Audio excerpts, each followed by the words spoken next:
할렐루야. 찬양의 은혜 받으신 줄 믿습니다. 우리 같이 찬양 한 곡 하면서 시작합니다. 낮엔 해처럼 밤엔 달처럼 같이 찬양합니다.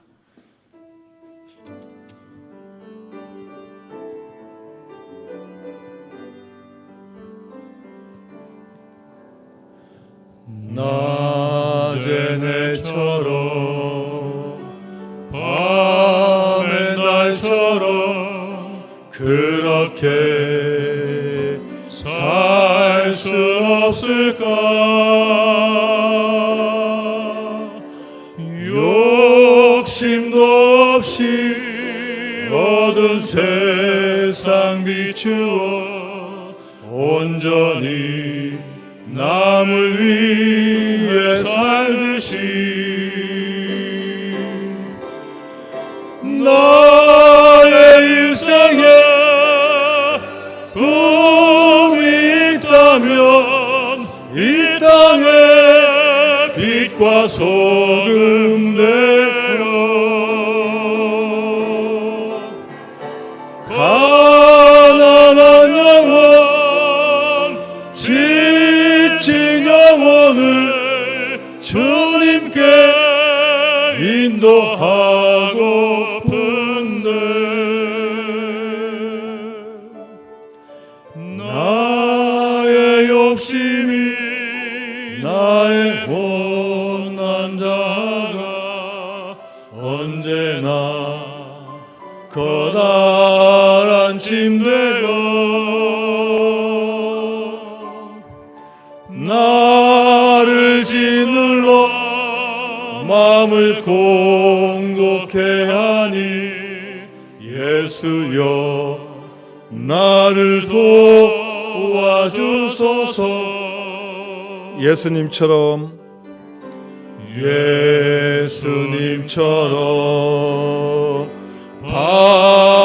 바울처럼 그렇게 살 순 없을까? 남을 위하여 당신들의 온몸을 온전히 버리셨던 것처럼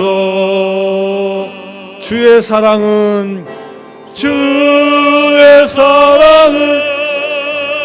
베푸는 사랑 값없이 거저주는 사랑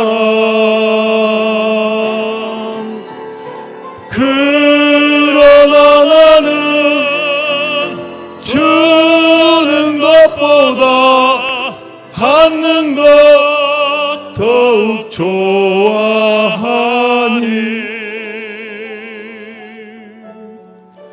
나의 입술은 주님 닮은 듯하나 내 마음은 아직도 주하여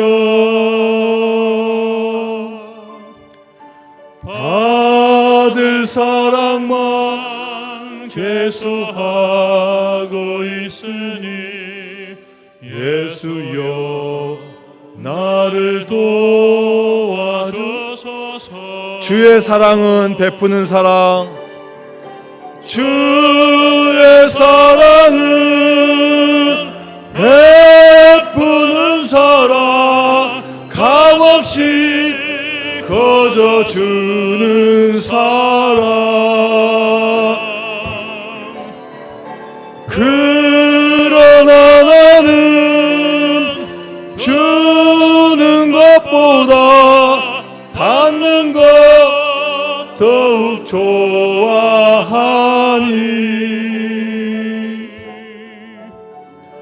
나의 입술은 주님 닮은 내 마음은 아직도 주하여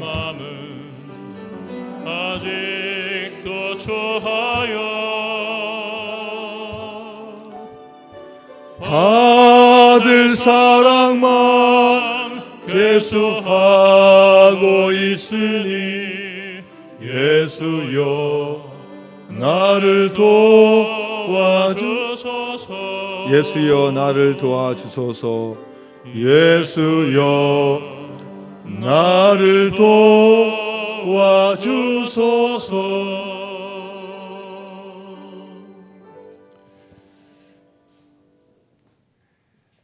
개그우먼 조혜련 씨는 어릴 때 상처 입었던 것을 고백한 적이 있습니다.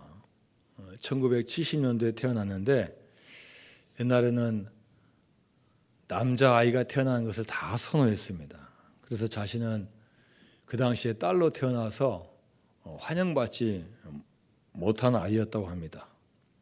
엄마가 위에를 낳았는데 첫째도 딸, 둘째도 딸, 셋째도 딸, 넷째도 딸, 다섯째를 임신했는데 꿈을 꾸셨대요. 아주 용맹스러운 호랑이가 막 달려오더니 엄마 뱃속으로 확 들어오는 그런 꿈을 꿨대요. 그게 뭡니까? 태몽이라고 그래요. 태몽.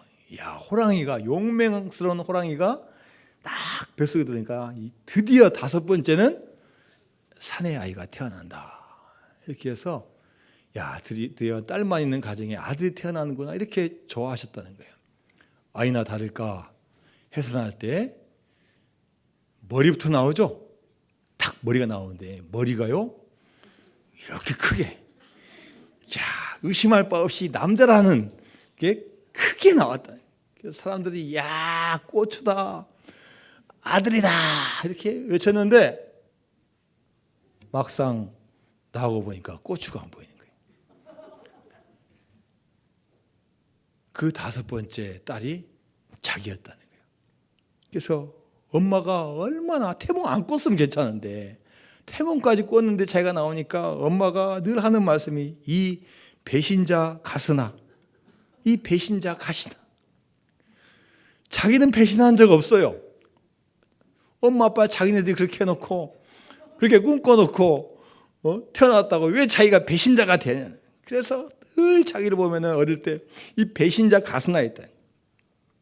엄마가 그 뒤로 자녀를 낳았는데 여섯째 딸, 일곱째 딸, 드디어 여덟 번째 아들을 낳았다는 거예요. 그런데 어릴 때 기억이 너무나 집안이 못 사니까 자기가 장터에 가서 장사한 적도 있고 자기 존재감이 없었다는 겁니다. 자기가 하도 집이 싫어서 가출했대요. 아예 집을 나갔대요. 친구 집에서 있다가 들어왔는데 엄마가 자기가 가출한 줄 모르시더래요. 얼마나 부모님이 먹고 살기 힘드시고 자녀가 많은지 자기가 그렇게 어떻게 보면 존재감 없이 살았다는 거예요. 그래서 살아나기 위해서 악착같이 살고 독종이 되고 오기로 살고 자기 주장이 강하고 그렇게 살아왔다는 거예요.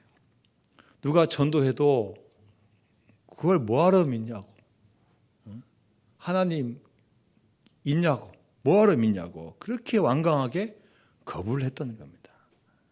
그런데 자기가 교회를 나가보니까 야, 이런 세상이 있구나. 자기 안에 있는 독종, 자아가 너무 강한 거, 이것이 서서히 깨져갔다는 거예요. 예수님 믿어도 처음에는 그렇지 않았대요. 자기 의가 강해가지고 누구를 가르치려고 하고 또 누구한테 간증하는 것을 자랑으로 여기고 때로는 그것 때문에 자기가 교만하게 되었다는 거예요. 그런데 하나님께서 많은 과정을 거쳐서 자신을 깨게 해주시고 또 지금은 너무나 감사하게 살고 있다는 겁니다. 지금도 아직도 더 많이 변해야 되지만 하나님을 믿는 게 감사하고 깨어진 가정에 아픔이 한 번 있었지만 다시 또 결혼해서 또 믿음의 가정을 꾸리니까 지금 너무나 감사하게 살고 있다고 고백한 적이 있습니다. 하나님의 뜻은 우리 모두가 다 화목하게 살기를 원하십니다. 그리고 그 화목의 첫 출발은 가정입니다. 이 가정은 하나님이 세워주신 최초의 조직이고 최초의 공동체입니다. 가와 만사성이라는 말이 있듯이 집안이 화목해야만이 만가지 일을, 모든 일을 이룰 수 있습니다. 가정은 세상의 축소판이고 세상 진출의 첫걸음입니다. 사람은 가족 관계를 통해서 첫 사회를 배웁니다. 엄마 아빠를 알게 되고 형을 알고 동생을 알고 언니 누나를 알고 가족 관계를 통해서 이 세상에 대해서 눈을 뜨게 됩니다. 형제들과 서로 어울려 살아가면서 싸우기도 하고 화해하기도 하고 삐치기도 하고 풀어지기도 하고 그 과정을 통해서 인간관계를 배워나갑니다. 형제관계를 통해서 내 마음대로 되지 않는 것이 너무나 많이 있구나. 내가 형이라고 내 마음대로 하면 안 되겠구나. 내가 막내라고 해서 계속 내가 때만 쓰면 안 되겠구나라는 것을 알게 됩니다. 형제들이 잘 성장하고 또 좋은 사람이 되기 위해서 가장 중요한 역할은 먼저 부모의 역할입니다. 부모가 자녀들을 편견 없이, 편애 없이 골고루 사랑으로 잘 키워야 됩니다. 공평하면서도 자녀들의 특성에 맞게 잘 그 기질과 자질을 잘 개발해 줘야 됩니다. 만약 부모가 어떤 자식을 특별히 편애하게 된다면 아이들이 삐뚤어질 것이고 그 가정에는 큰 어려움이 올 것입니다. 성경에도 자녀들을 편애해서 흩어진 가정 이야기가 나옵니다.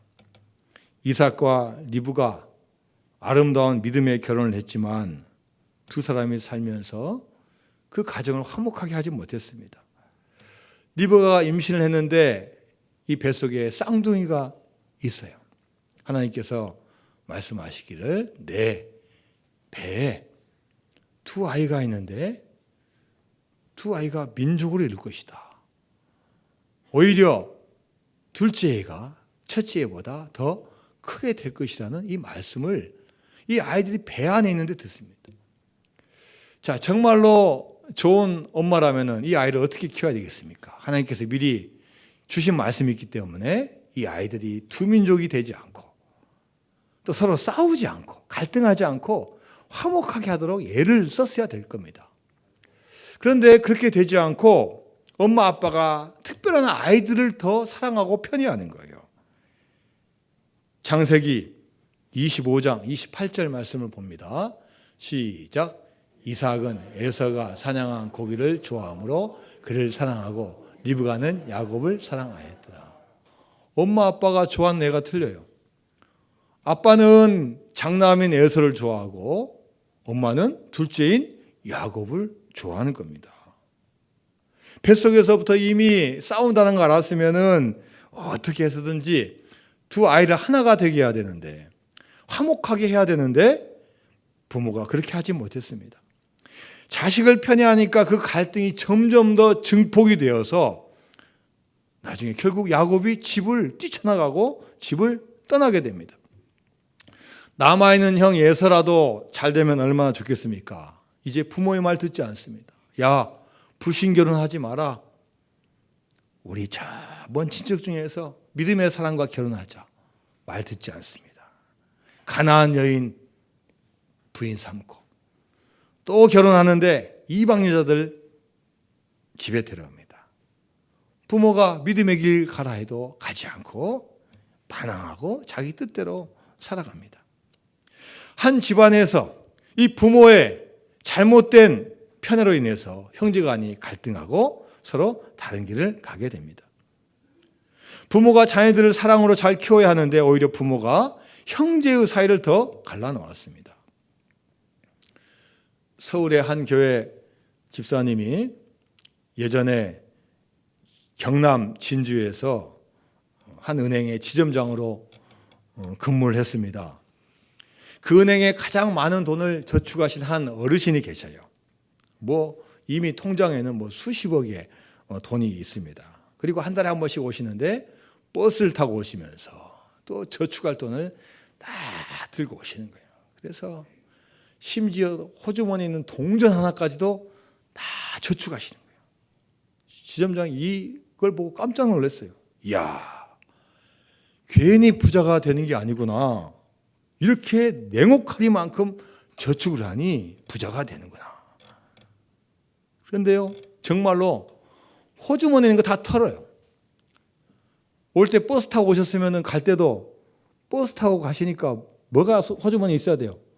버스비도 있어야 되는데 버스비도 없이 그냥 다 타는 거예요. 그래서 머뭇머뭇거신 거. 어르신, 왜 댁에 안 가십니까? 버스비가 없어. 당시에 버스비가 1,000원 할 때인데, 그래서 할 수 없이 지점장님, 어르신, 그러세요? 5,000원도 드리고 10,000원도 드려요. 그럼 그걸 받아가지고 집에 가실 정도로 그런 분이에요. 그런데 이거 한두 번이죠. 계속 그러니까 이 지점장도 이게 약간 이게 화가 나는 거예요. 그래서 어느 날은 다 저축 끝난 다음에 모른 채 했어요. 모른 채. 딴 일 보고 눈 안 마주치고 잠깐 나갔다 오고 3시간 후에 들어왔는데 그 어르신이 아직도 집에 안 가지고 자기를 쳐다보고 있는 거예요.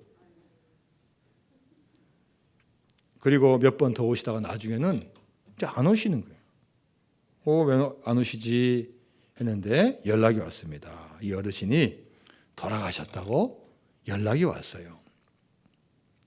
그래서 이분이 장례식장에 갔는데, 이 장례식장에 가면은 영정 사진이 있고 또 이렇게 우리 상주들이 이렇게 해서 맞이해야 되는데 안 계셔요. 안 계시고 옆방에서 큰 소리들이 나는 거예요. 이 지점장은 짐작을 한 거예요. 그러면 그렇지. 자식들이 장례식을 잘 치른 게 아니라 시작할 때부터 싸우는 거예요. 가족 문제 가지고 돈 문제 가지고 서로 싸우고 있는 거예요. 장례식 제대로 하지 못하고 그 지역에 소문날 정도로 장례식이 난장판이 되었다는 겁니다. 다른 분들은 잘 모를 수 있지만 이 집사님은 그 상황을 아니까 이 돌아가신 어른이 너무나 불쌍한 거예요. 돈 하면서 살아왔는데 그 돈 제대로 가치 있게 써보지 못하고 돌아가셨어요. 그리고 자식들은 그 돈 가지고 싸웁니다. 자, 여러분, 누가 잘못했습니까? 물론 다 잘못했지만 먼저 아버지가 잘못한 거예요. 아버지가 그렇게 하니까 자식들이 배울 수 있는 것이 그거밖에 안 되는 거예요. 우리의 가정은 화단을 가꾸는 것과 같습니다. 나무도 있고 꽃도 있고 튼튼한 꽃도 있고 금방 시들어버린 꽃도 있는 거예요. 화단을 우리가 잘 정성스럽게 관리하고 물도 주고 일으켜 세워주기도 하고 잘 이렇게 관리해야만이 이 화단이 예쁜 화단이 되는 거예요. 그런데 심어만 놓고 방치하면은 꽃도 바람에 의해서 꺾어지기도 하고 마음대로 잡초가 나고 화단이 나중에 다 망가지는 거예요. 가정은 서로 구성원이 있다고 무조건 살아가는 게 가정이 아닙니다. 서로 사랑하고 양보하고 대화하고 또 용서해주고 용서받고 그러면서 성장하는 게 가정입니다. 형제들끼리 여러분 얼마나 많이 싸웁니까? 저도 삼남매 중에 장남인데 어렸을 때 많이 싸웠어요. 왜요? 제가 첫째니까 말 안 들으면 제가 때릴 것 같지 않죠? 잘 안 때립니다. 그러나 한 번 때렸어요. 하도 대드니까 때리고. 왜요? 또 제 동생은요. 저는 겨울에 태어났는데 제 남동생은 여름에 태어났어요. 그래서 그런지 모르지만 남동생은 아이스크림을 그렇게 좋아해요. 제가 하나 먹을 때 아이스크림을 2개, 3개 먹어요. 저는 항상 아이스크림 먹으면 불안해요. 먹고 좀 딱 채가요, 동생이. 그래서 동생만 있으면 항상 이렇게 몰래 가서 먹었던 기억이 나고. 연년생이어서 1년 여동생 또 바로 남동생과 막 싸우면서 자랐던 기억이 있습니다. 그러나 그 과정을 통해서 서로 미움도 있지만 화해도 하고 용서도 해서 성장에서는 서로 도와줄 수 있는 형제가 되는 겁니다. 많은 가정에서 형제 관계가 깨어져 갑니다. 그래도 같이 오래 살면은 서로 부딪히면서 서로 도와주고 용서해 주는데 이제 멀리 있다 보니까 연락도 안 하고 조금만 삐뚤어지면은 아직 얼굴 보지도 않습니다. 형제 우애는 저절로 되는 게 아닙니다. 노력하지 않고 저절로 절대 되지 않습니다. 서로 공을 들여야 되고 내가 먼저 다가가야 되고 내가 노력해야 되지 이 형제 관계가 잘 될 수 있습니다. 특별히 우리는 믿는 사람입니다. 교인입니다. 근데 우리 형제들 중에는 믿지 않은 형제가 많아요. 믿지 않은 친척이 많습니다. 어떤 가정은 믿는 분이 많이 있지만 또 많은 가정은 나만 믿고 몇 사람 안 믿는데 믿지 않은 분이 더 많아요. 그래서 이 형제들과의 관계를 잘 해야 됩니다. 너무 약점을 서로 잘 압니다. 몇십 년간 같이 지냈기 때문에 약점 알아요. 그래서 기분 나쁘면 막 약점을 막 찌르기도 하고 약점을 막 후벼 파기도 하기도 합니다. 자, 이렇게 우리가 이 형제 간의 관계가 쉽지 않기 때문에 하나님께서는 오늘 본문 말씀을 통해서 형제와 화목하라는 그 말씀을 주셨습니다. 자, 오늘 본문 7절 말씀을 같이 읽습니다. 7절 시작. 사람의 행위가 여호와를 기쁘시게 하면 그 사람의 원수라도 그와 더불어 화목하게 하시느니라. 아멘. 하나님은 어떤 분이시나 형제 간에 원수 짓는 거 절대 인정하지 않으신 분이에요. 야, 너희들 싫으니까 서로 갈라져라. 원수로 그냥 지내라. 다시 뭐 붙어봤자 또 싸울 텐데 왜 합치냐. 이런 분이 아니시라는 거예요. 원수라도 절대 포기하지 말고 화목해 하시는 분이 하나님이시라는 겁니다. 예수님께서 우리를 끝까지 포기하지 않으신 것처럼 우리도 형제를 끝까지 포기해서는 안 된다는 겁니다. 특별히 하나님을 기쁘시게 하는 여러분들, 하나님을 찬양하고 예배하고 하나님의 전에서 열심히 봉사하는 분들이야말로 어떤 사람보다도 형제하고 화목하기를 힘써야 된다는 거예요. 요셉은 17살 때 노예로 팔려갔는데 누가 팔았냐? 형들이 팔았어요. 다 10명이 다 위 형들이에요. 최소한 한 2-3명은 나와가지고 좀 이렇게 좀 도와줘야 되는데 어떻게 보면 죽이지 않은 것만 해도 다행이에요. 그리고 자기가 죽은 것처럼 형들이 자기 옷에다가 짐승의 피를 발라가지고 아버지한테 가서 아버지 요셉이 죽었습니다. 아버지가 10몇 년 동안 얼마나 한많은 삶을 살았겠습니까? 요셉 외국 땅에서 10년 이상 동안 노예 생활을 하며 살아갑니다. 자, 여러분이라면 어떤 마음을 가졌겠습니까? 아마 대부분이 형들을 용서할 수 없죠. 기회가 오고 어떤 방법만 있으면 한번 복수를 한번 하고 싶죠. 그런데 그런 기회가 왔어요. 흉년이 들어서 자기가 총리로 있는 애굽 땅에 음식을 구하러 왔습니다. 야, 좋은 기회가 왔습니다. 그런데 이 요셉은 형들에게 복수하지 않고 용서를 해주는 거예요. 미움과 증오를 다 땅에 묻어버리고 용서를 해주는 거예요. 창세기 50장 20절과 21절 말씀 같이 봅니다. 시작. 당신들은 나를 해하려 하였으나 하나님은 그것을 선으로 바꾸사 오늘과 같이 많은 백성의 생명을 구원하게 하시려 하셨나니 당신들은 두려워하지 마소서. 내가 당신들과 당신들의 자녀를 기르리이다 하고 그들을 간곡한 말로 위로하였더라.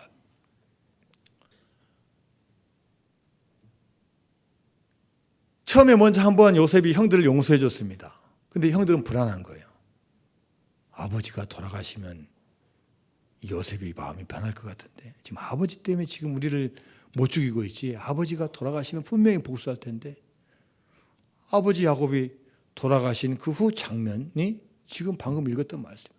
아버지가 돌아가셨어도 형들은 나를 헤아려 했지만 하나님은 그것을 선으로 바꾸셨어요. 오히려 하나님께서 저를 팔도록 형들을 도구로 사용하셨어요. 제가 여기 있기 때문에 형들도 살 수 있고 우리 민족이 살 수 있지 않아요? 하면서 오히려 형들에게 복수하지 않고 그것을 하나님께서 하신 일로 고백하고 있는 거예요. 여러분, 요셉이 고난 가운데 깨달은 거 있습니다. 사람은 우리가 영적인 눈, 믿음의 눈이 아니면요, 다 눈에는 눈, 이에는 이해로 보이는 거예요. 다 감정 싸움하고, 다 논리 싸움하고, 다 힘싸움 하는 거예요. 그러나 믿음의 길을 걸어가고 그 가운데 하나님의 큰 사랑을 깨닫는다면, 아, 이것도 하나님께서 하셨구나라고 고백하는 귀한 분들이 될 줄로 믿습니다. 조선시대 유명한 학자가 있습니다. 목민심서를 쓴, 누가 쓰셨나? 정약용 있으셨습니까? 이분이 조정의 많은 간신배들로 인해 가지고 모함을 당해서 유배를 갑니다. 저기 전라도 강진으로 유배를 갑니다. 그리고 그곳에서 유배 생활하면서 자기가 죽게 될 경우를 대비해서 묘비에 들어갈 글을 써놓았어요. 정약용 묘비에는 이런 글이 있다고 합니다. 자, 우리 같이 한번 읽어볼까요? 시작. 포악한 관리와 아첨하는 이들이 이 세상에 활개치며 살았지만 하늘은 이 모든 것들을 사용하여 나를 곱게 빚으셨구나. 누가 한 말이라고요? 이 정약이라는 분이 한 말이에요. 야, 조정의 이 포악한 관리들, 이 아첨하는 이 권력자들이 아직도 이 나라를 다 활개치며 살고 있지만 하늘은 이 모든 것을 사용하여 나를 빚으셨구나. 야, 여러분, 이런 고백 할 수 있습니까? 아무리 억울하고, 아무리 시련이 오고, 아무리 아픔이 오고, 아무리 역경이 와도 그걸 보복하고 누구 탓이라고 결론 짓지 않은 거예요. 오히려 그 어려움을 잘 사용해가지고, 야, 여기에도 하늘의 뜻이 있지 하면서 이것을 아름답게 승화시킨 거예요. 하늘은 이 모든 것들을 사용하여 나를 곱게 빚으셨구나. 여러분, 앞으로 살아가면서 여러분이 생각한 대로만 일이 생기겠습니까? 얼마나 많은 어려움과 얼마나 많은 갈등과 얼마나 많은 일들이 있겠습니까? 여러분, 혼자 아닌 이상은 다 부딪히게 돼 있어요. 어떤 조직, 어떤 단체, 정치, 경제, 문화 모든 면에서 그런 술수가 있고 언제든지 부딪히게 돼 있어요. 여러분, 이럴 때마다 누구 때문이라고 하면은 계속 그 단체와 그 모임과 심지어 자기가 어려워진다는 거예요. 야, 하늘은 이 모든 것을 사용하여 하나님께 나를 사용하시구나 라는 믿음을 가지시기 바랍니다. 세상의 모순, 아픔과 역경을 보면서도 남을 미워하지 않는 겁니다. 믿음의 사람은 아무리 어려움이 오고 시험이 와도 그것을 믿음으로 받아들이고 더 아름다운 것으로 승화시켜야 될 줄로 믿습니다. 형제간에 우애하는 것은 물론 우리가 사회에서도 필요한 거지만 하나님께서 간절히 원하시는 거예요. 자, 로마서 12장 10절 말씀입니다. 시작. 형제를 사랑하여 서로 우애하고 존경하기를 서로 먼저 하며. 형제 사랑과 우애를 어떻게 하라고요? 서로 먼저 하라는 거죠. 형이니까 나는 안 해. 동생이니까 나는 안 해. 이게 아니라는 거예요. 순서와 상관없이 서로 사랑하고 먼저 하라는 겁니다. 베드로후서 1장 7절 말씀입니다. 시작. 경건의 형제 우애에 사랑을 더하라. 여러분이 경건과 사랑이 우리 기독교에서 얼마나 중요한 가치입니까? 그 가운데 뭐가 있어요? 형제 사랑이 있는 거예요. 형제 사랑하지 않고는 진짜 경건한 사람 아닙니다. 진짜 믿음 있는 사람 아니에요. 형제 사랑하지 않은 사람은 진짜 사랑의 사람이 아니라는 거예요. 화해하지 못하는 것은 주님의 뜻이 아닙니다. 아무리 감정이 상하고 심지어 서로 해를 끼쳤어도 화해하는 것이 하나님의 뜻이라는 거예요.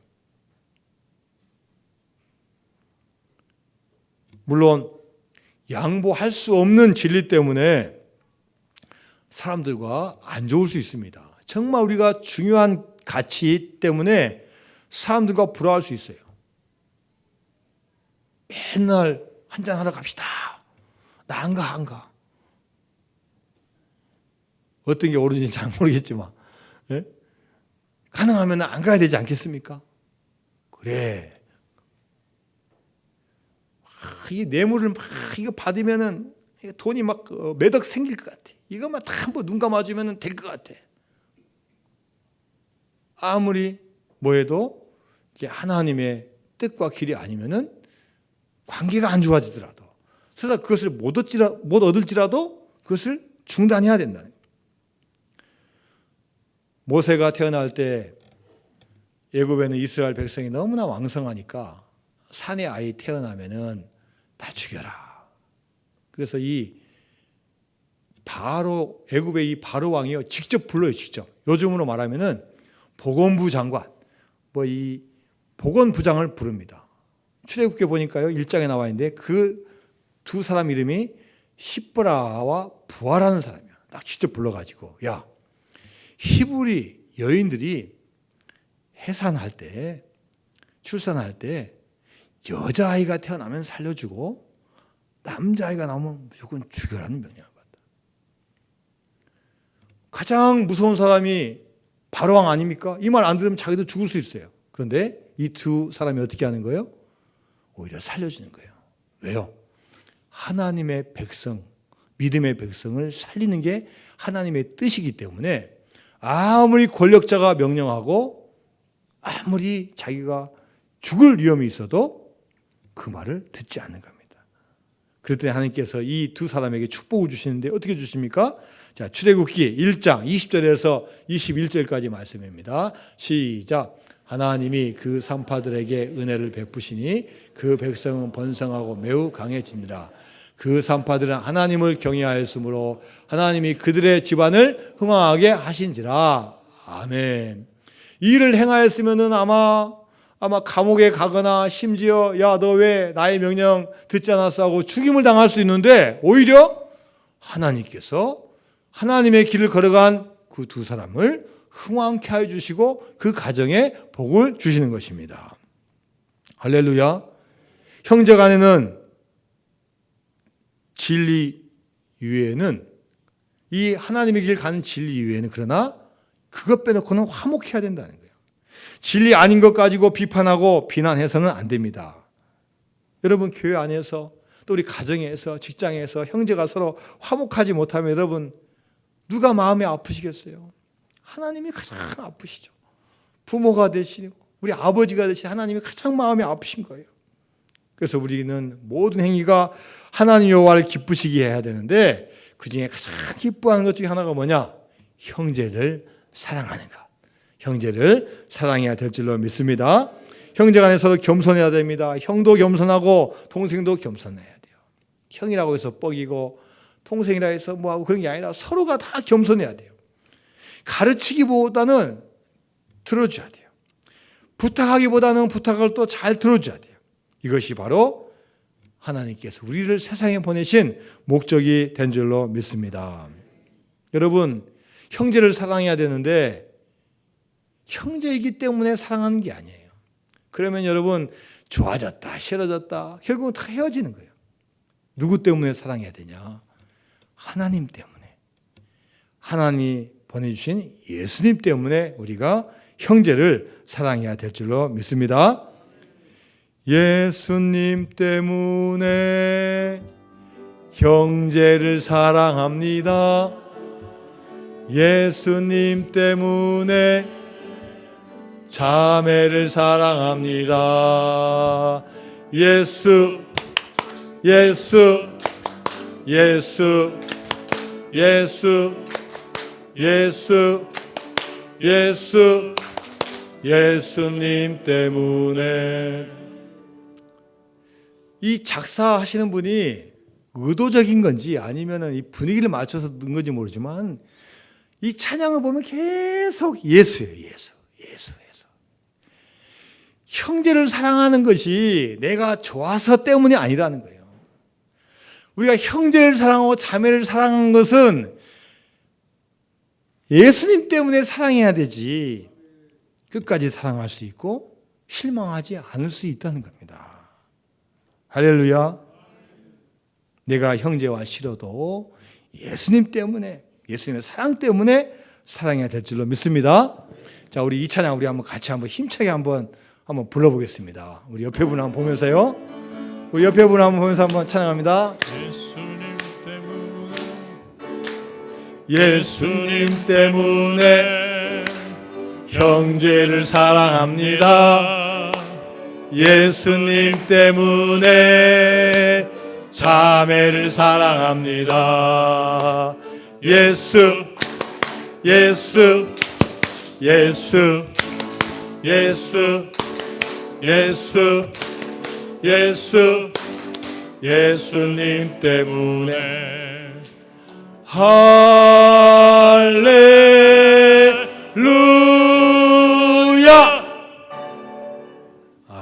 오랜만에 옛날 찬양 해봤습니다. 오늘 본문 말씀에 사람의 행위가 여호와를 기쁘게 하면 그 사람이 원수라도 그와 더불어 화목하게 하신다. 하나님이 가장 기뻐하는 것은요, 우리들 서로 사랑하고 화목하는 것입니다. 여러분, 형제와 사이가 틀어지면요, 회복하는 게 얼마나 힘든지 몰라요. 여러분, 뭐 동생하고 또 누구하고 이러면 싸우고 하시고, 여러분 분명히 제가 안 물어봐도 계셔요. 여기 계셔요. 그동안 몇 년째 연락 끊고 그래 니 잘 살아라 하고 헤어지신 분 그렇게 많을 거예요. 여러분이 회복된 게 얼마나 어려운지 몰라요. 잠언서 18장 19절 말씀입니다. 시작. 노엽게 한 형제와 화목하기가 견고한 성을 취하기보다 어려운즉 이러한 다툼은 산성 문빗장 같으니라. 야, 한번 화가 나가지고 형제와 한번 헤어지면요, 견고한 성을 점령하는 것보다 어렵다는 거예요. 들어오지 못하게 성을 얼마나 높게 쌓았습니까? 못 들어오게 문을 어마어마하게 큰 문에다가 문빗장을 착 해놨는데, 여러분 우리가 혼자이면 그걸 어떻게 뚫을 수가 있어요? 그 정도로 한번 갈라지면 힘들다는 거예요. 그래서 하나님은 예수님을 이 땅에 보내신 거예요. 우리 인간적으로 힘으로 하면은 나라와 나라와 민족과 민족이, 사람과 사람이, 형제와 형제가 서로 합칠 수 없기 때문에 예수님을 이 땅에 보내신 거예요. 자, 요한 1서 4장 10절 말씀입니다. 시작. 사랑은 여기 있으니 우리가 하나님을 사랑한 것이 아니요 하나님이 우리를 사랑하사 우리 죄를 속하기 위하여 화목제물로 그 아들을 보내셨습니다. 아멘. 여러분, 이 화목제물은요, 하나님과 인간 사이에만의 화목제물이 아니에요. 우리 인간들 사이에서 화목제물이에요. 형제와 형제, 원수와 원수 사이에 화목제물은 주님의 사랑으로서만 해결할 수 있다는 거예요. 옆에 있는 형제가 사랑스럽기 때문에, 나한테 잘해주기 때문에, 나하고 스타일이 비슷하기 때문에 사랑하는 게 아니라는 거예요. 그분이 사랑받을 자격이 있기 때문에 사랑하는 게 아니라는 거예요. 내가 하나님의 자녀가 된 것처럼 그분도 하나님의 자녀가 되었기 때문에 서로 사랑하는 겁니다. 그래서 여러분, 우리는 형제를 끝까지 사랑해야 될 줄로 믿습니다. 그냥 마음으로 사랑하면 안 돼요. 애를 써야 돼요. 의지적으로 노력해야 돼요. 절대 저절로 될 수 없습니다. 하나님, 그분은 사랑이신 분입니다. 자, 요한 1서 4장 11절에서 12절까지 말씀입니다. 시작. 사랑하는 자들아, 하나님이 이같이 우리를 사랑하셨은즉 우리도 서로 사랑하는 것이 마땅하도다.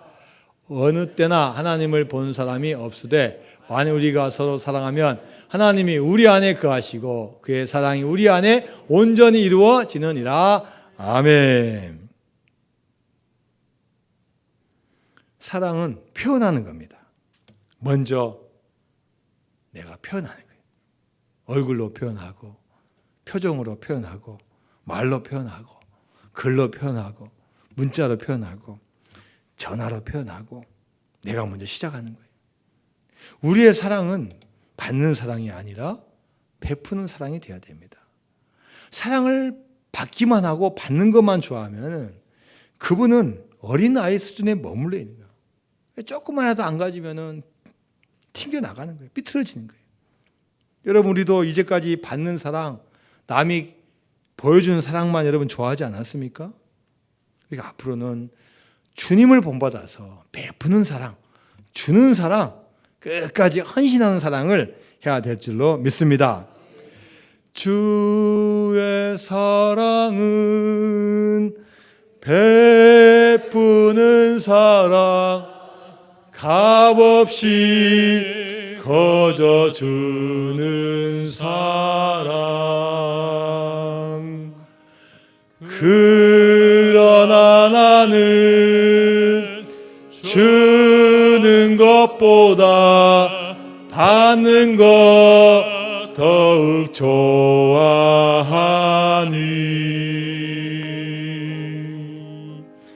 나의 입술은 주님 닮은 듯하나 내 마음은 아직도 주하여 받을 사랑만 계수하고 있으니 예수여 나를 도와주소서. 예수여 나를 도와주소서. 예수여 나를 도와주소서. 주님의 도우심으로 우리가 사랑이 충만하시기를 바랍니다.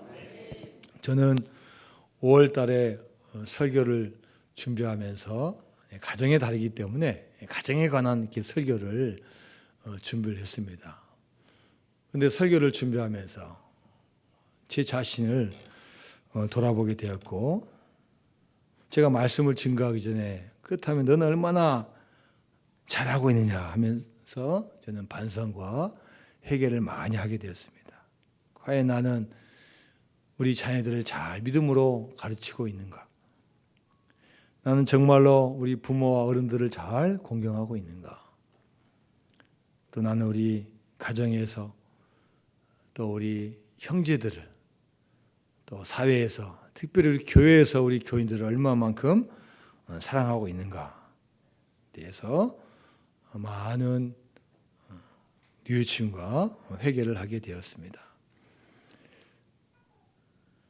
우리가 말로만 하고 우리가 이것을 실천하지 못한다면 우리는 계속 가정에서나 사회에서나 교회에서나 빛과 소금 역할을 감당할 수 없습니다. 우리 모두가 특별히 가정의 달을 맞으셔서 여러분이 하나의 미랄이 되어서 우리 가정을 살리고 자녀를 살리고 우리 가족을 살리고 형제를 살리는 여러분 되시기를 주님의 이름으로 축원드립니다. 주의 사랑은 베푸는 사랑, 값없이 거저주는 사랑. 그러나 나는 주는 것보다 받는 것 더욱 좋아하니 나의 입술은 주님 닮은 듯하나 내 마음은 아직도 추하여 받을 사랑만 계수하고 있으니 예수여 나를 도와주소서. 하나님께서 저희들 귀한 하나님의 자녀, 하나님의 백성 삼아 주셨는데 우리 하나님의 그 큰 사랑과 뜻을 알지 못하고 나 먼저 또 내 주장 먼저 하며 살아왔음을 회개합니다. 내가 주님이 주신 충만한 은혜를 받고 믿음의 충분한 분량, 사랑의 충분한 분량이 되어서 나로부터 우리 자녀가 회복되고 우리 가정이 회복되고 형제들이 회복될 수 있는 놀라운 역사가 임하게 하여 주옵소서. 예수님의 이름으로 기도드리옵나이다. 아멘.